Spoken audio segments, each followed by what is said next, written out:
Sweeping the leaves, sweeping the mind. Long ago, in a peaceful Indian village, two brothers lived together, Suman and Chandan. Suman, the elder, was gifted and brilliant. He memorized every scripture with ease, debated with scholars fluently, and spoke of enlightenment as if he had already touched it. Villagers believed he was destined for greatness. Chandan, the younger, was the opposite. He was simple, naive, even a little foolish. Once, he tried to plant roasted rice, thinking it would grow faster. Another time, he bowed to a scarecrow, mistaking it for a monk. No one called him smart, but he had a kind heart, unwavering loyalty, and a cheerful spirit. Chandan adored his brother. Despite their differences, he followed Suman everywhere like a little shadow. So, when Suman decided to leave home and become a monk under the Buddha, Chandan clapped with joy.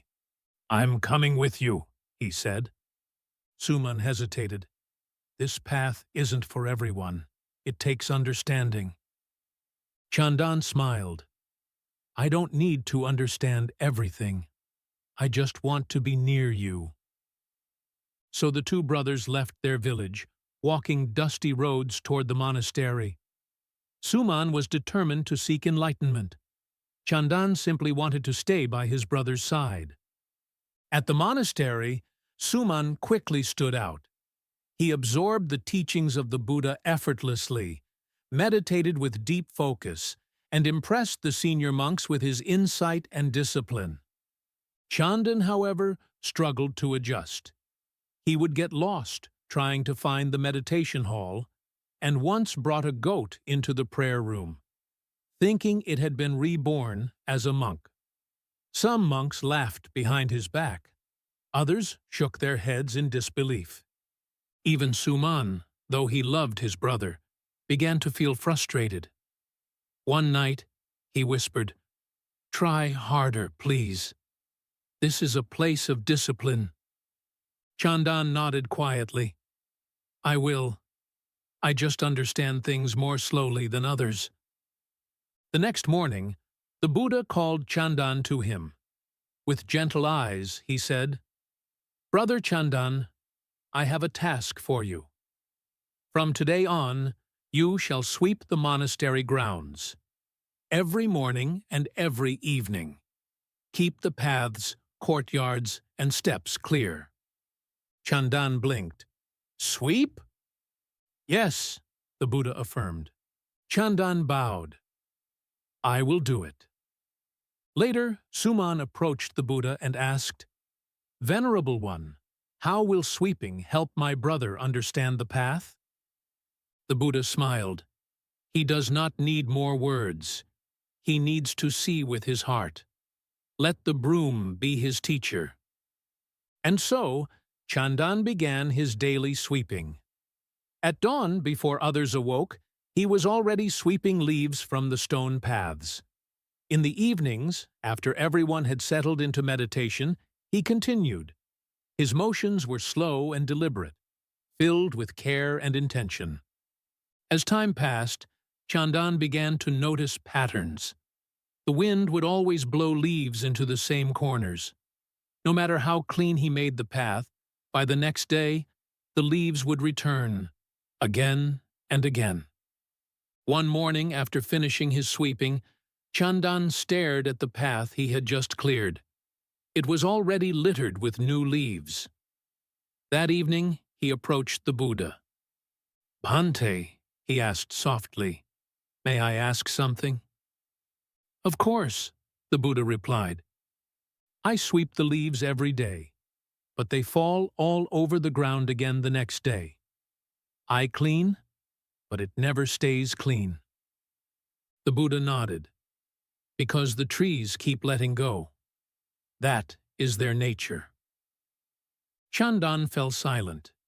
Then he said slowly, "It's the same with my thoughts.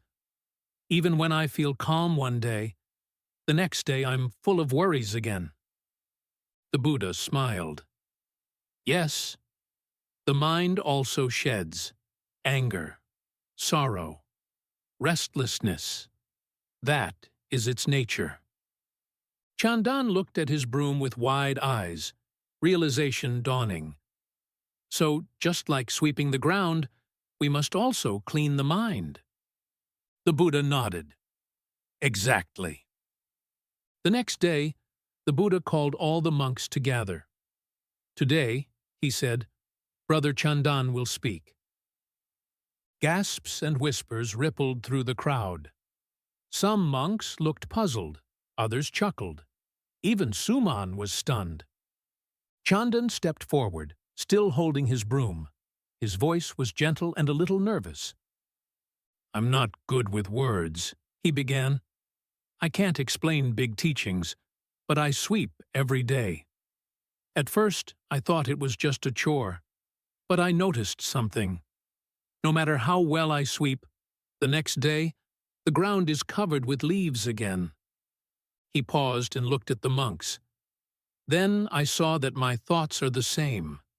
I sweep the leaves every day, but they fall again. Just like the distracting thoughts in my mind appear every day.